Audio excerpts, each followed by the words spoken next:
और बड़ी खबर आ रही है, पाकिस्तान का साथ देकर फंस गया है तुर्की। लोगों ने तुर्की जाने की बुकिंग रद्द कर दी है। बुकिंग में 60% की कमी आ गई है।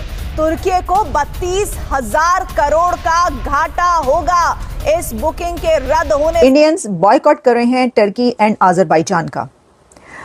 इंडियंस, वो इंडियन टूरिस्ट जो Turkey and Azerbaijan every year vacations गुजारने जाते हैं, हॉलीडेज मनाने जाते हैं, अब वो ये कह रहे हैं कि वो टर्की नहीं जाएंगे। भारत की एक बहुत बड़ी डिजिटल स्ट्राइक, ये 3 न्यूज़पेपर थे, इसमें से 2 चाइना के और 1 टर्की का। मैं थे क्यों बोल रहा हूं, क्योंकि भारत ने है से थे कर दिया। ये टीआरटी वर्ल्ड, इसको थैंक यू कर दिया। टीआरटी वर्ल्ड वो था जो भारत के खिलाफ आर्टिकल्स लिखता था, प्रोपेगेंडा करता था। तुर्की द्वारा पाकिस्तान का खुलेआम समर्थन करना अब देश भर में बॉयकॉट तुर्की के अभियान को तेज कर रहा है। महाराष्ट्र के पुणे से लेकर राजस्थान के उदयपुर तक व्यापारियों ने तुर्की से आयातित वस्तुओं का बहिष्कार करने का फैसला कर दिया है। मैं ये बात कर रहा हूँ कि वो वाला फेज 1 हुआ। फेज 2 में आ जाते हैं तो इंडिया ने सही दर्जनों के हिसाब से ड्रोन्स पाकिस्तान पे छोड़ दिए। और ये ड्रोन्स बेशक हम इसको जिस तरीके से भी लें, बट बहुत लीगल थे। यानी अब इंडिया के वो लोग जो टर्की और अजरबैजान छुट्टियां मनाने जाया करते थे, उन्होंने टर्की एंड अजरबैजान का बॉयकॉट कर दिया है। और इसकी सबसे बड़ी रीज़न ये है कि टर्की और अजरबैजान ने पाकिस्तान का साथ दिया है इस वॉर के अंदर। एक खास तरीके का तबका जो भारत के खिलाफ जहर उगलता है, खास तौर से वामपंथी विचारधारा वाले, ये बहुत पढ़ते थे टीआरटी वर्ल्ड को, निपटा दिया इसको। अब टीआरटी वर्ल्ड आप और मैं तो वैसे भी नहीं पढ़ता था, कोई भी नहीं पढ़ पाया। नमस्कार दोस्तों, आप सभी ने जैसे कि इंट्रो में देख ही लिया है कि तुर्किश का जो भी हवाई यात्रा हो या यहाँ से जो टूरिज़्म है वो अब धीरे धीरे बॉयकॉट होते जा रहे हैं और धीरे धीरे उनके सामानों पे भी बॉयकॉट होते जा रहा है, क्योंकि उन्होंने जैसे कि पाकिस्तान का साथ दिया था, ड्रोन भी उन्होंने सप्लाई किए थे इंडिया पे आतंक बढ़ाने के लिए तो दोस्तों इस पे और भी क्या पाकिस्तान मीडिया की मिर्ची लगी है, देखते रहिए वीडियो में और मैं आपको मिलता हूँ वीडियो के एंड में। दोस्तों रद्द हुई है और जिसमें प्रतिशत बहुत बड़ा है, 60% लोगों ने अपनी बुकिंग को कैंसिल करवाया है।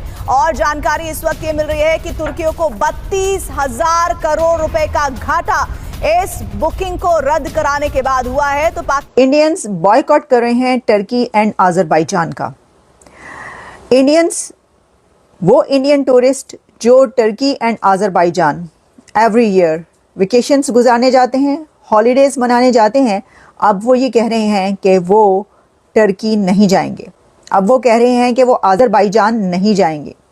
यानी अब इंडिया के वो लोग जो टर्की और अजरबैजान छुट्टियां मनाने जाया करते थे, उन्होंने टर्की एंड अजरबैजान का बॉयकॉट कर दिया है।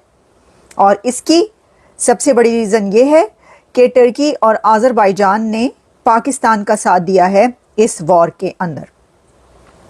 3 कंट्रीज थे जो कि पाकिस्तान के साथ खड़े नजर आए। पाकिस्तान की तरफ से, प्राइम मिनिस्टर की तरफ से जो बात कही जा रही थी, वो तो 2 कंट्रीज का नाम ले रहे थे, जैसे कि आपको पता है। उन्होंने कहा चाइना और टर्की, लेकिन उसके बाद ये देखा गया कि तुर्किया और अजरबैजान और चाइना पाकिस्तान के साथ खड़े नजर आए।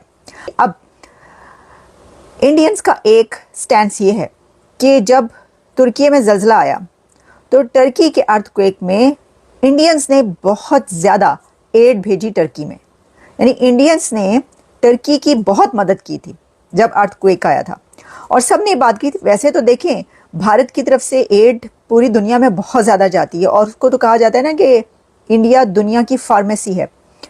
तो ख़ास तौर पर जो मेडिकल एड होती है वो बहुत जाती है। एड तो बहुत जाती है इंडिया से दूसरे कंट्रीज़ को। लेकिन अब टर्की क्योंकि एक इस्लामिक कंट्री है और उसका वैसे तो स्टैंड देखे तो हमेशा से पाकिस्तान के साथ ही स्टैंड है ना, लेकिन वो ट्रेड भी चाहता है भारत से।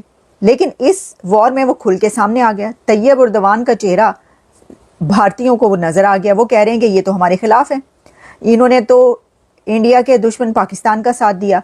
तो अब देखें, ये एक बहुत बड़ी कैंपेन चल रही है, और इस कैंपेन में अब कह रहे हैं कि जो टूरिस्ट हैं, इंडियन टूरिस्ट, वो वहाँ इन दोनों जगहों पर नहीं जाएंगे। लेकिन टर्की 3.5 लाख इंडियंस जाते थे। मैं इसलिए कह रही हूँ कि अब नहीं जाएंगे।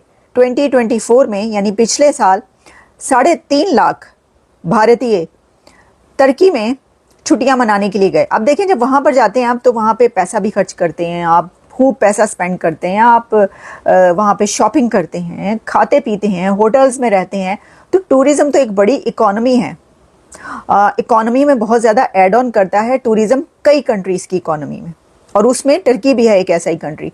तो अब टर्की के टूरिज़्म को तो डस पड़ने लगी है, क्योंकि वहाँ पे लोग ये कह रहे हैं, कह भी रहे हैं यानी अर्ज कर रहे हैं अपने लोगों को कि ना करें, और ख़ुद से जो लोग हैं वो ये कह रहे हैं कि अब हम इन 2 कंट्रीज़ में नहीं जाएंगे। तो ये तैयब अर्दवान जो है ना वो तो अब सर पकड़ के बैठ गए होंगे कि ये क्या हो गया, लेकिन ये तो होना ही था, क्या उनको नहीं पता होगा। दोस्तों, भारत की एक बहुत बड़ी डिजिटल स्ट्राइक, ये 3 न्यूज़पेपर थे, इसमें से 2 चाइना के और एक टर्की का। मैं थे क्यों बोल रहा हूं, क्योंकि भारत ने है से थे कर दिया। ये टीआरटी वर्ल्ड, इसको थैंक यू कर दिया। टीआरटी वर्ल्ड वो था जो भारत के खिलाफ आर्टिकल्स लिखता था, प्रोपेगेंडा करता था, और भारत में एक खास तरीके का तबका जो भारत के खिलाफ जहर उगलता है, खास तौर से वामपंथी विचारधारा वाले, ये बहुत पढ़ते थे टीआरटी वर्ल्ड को। निपटा दिया इसको। अब टीआरटी वर्ल्ड आप और मैं तो वैसे भी नहीं पढ़ता था, कोई भी नहीं पढ़ पाएगा। इसका चैप्टर खत्म कर दिया। Global times, ladies and gentleman, global times is the official mouthpiece of the communist party of China.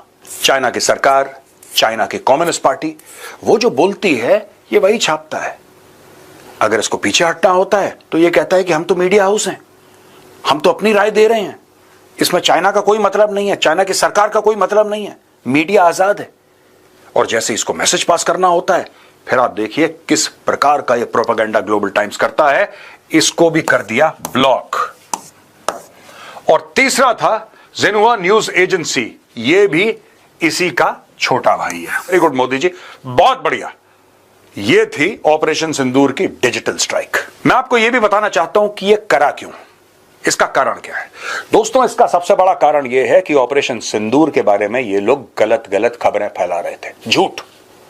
Pakistan ने भारत के 7 जहाज गिरा दिए, 10 गिरा दिए, भारत के नई दिल्ली के ऊपर पता नहीं क्या मनगढ़ंत चीजें। अच्छा, क्योंकि खासतौर से ग्लोबल टाइम्स, खासतौर से ये, इसको माना जाता है कि ये चाइनीज सरकार का ऑफिशियल माउथपीस है, माना जाता है, सब लोग मानते हैं, हम लोग भी मानते हैं ऑफिशियल माउथपीस है। इसलिए जब ये कहता है कि भारत में इतना नुकसान हो गया, सब लोग कहते हैं कि हाँ, इसका मतलब कि चाइनीज सरकार भी मानती है कि भारत में इतना नुकसान हो गया। सारी फ्रॉड खबरें भाई, सारी फ्रॉड खबरें इनकी, सबका सब। और आज की तारीख में बड़े गुस्सा हो रहे हैं, कह रहे हैं भारत में लोकतंत्र नहीं है, भारत में लोकतंत्र नहीं है। हमारा देखो ट्विटर हैंडल ब्लॉक कर दिया है। बेवकूफों, एक बात बताओ, तुम्हारे यहां तो पूरी की पूरी तानाशाही, और हमने तो एक हैंडल ब्लॉक करा है, तुमने तो पूरे ट्विटर को ब्लॉक कर रखा है, तुम्हारा कुछ नहीं। हमने तुम्हारा हैंडल ब्लॉक कर दिया ट्विटर का, उसमें भारत में लोकतंत्र खत्म हो गया। तुमने तो पूरे देशवासियों के लिए ट्विटर से लेकर, फेसबुक से लेकर, इंस्टाग्राम से लेकर, यूट्यूब से लेकर सब कुछ बैन कर दिया। कोई चाइनीज। दोस्तों, आप सभी ने जैसे कि पूरा वीडियो देख ही लिया है और कैसे कैसे मिर्ची लगना स्टार्ट हो चुकी है पाकिस्तान मीडिया और वहाँ के लोगों को भी, और तर्किश को तो दोस्तों सबक हम सिखाने ही वाले हैं बहुत जल्द, और उन्हें भी सबक मिल ही जाएगा कि इंडिया के साथ धोखाधड़ी करने का क्या नतीजा मिल जाएगा। पहले मालदीव को तो हमने दिया ही था सबक, अब तुर्किश को भी मिलेगा दोस्तों। तब तक बने रहिए हमारे साथ में, चैनल को सब्सक्राइब करिए, वीडियो को लाइक करिए। जय हिंद दोस्तों।